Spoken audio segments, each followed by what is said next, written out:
खाना बनाने की तैयारी चल रही है चूल्हे पे। पापा भी लगे पड़े हैं।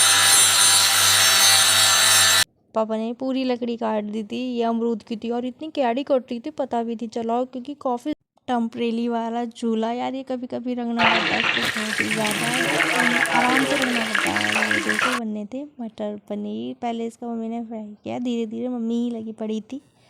आज के खाने में मेरा कुछ भी योगदान नहीं था, बस खाने में योगदान था, क्योंकि मुझे तो करनी थी थोड़ी सी पढ़ाई यार। हीटर के बिना तो सर्दी कट ही नहीं रही, इतनी ठंड हो रखी है। मैं तो अपना पढ़ ही रही थी, कंटिन्यू रखा था पढ़ाई का। और देखो धीरे धीरे खाना भी बन रहा था। मम्मी ने आवाज़ लगाई खाना बनने वाला है, सीटी भी आ गई थी, बनना तैयार था।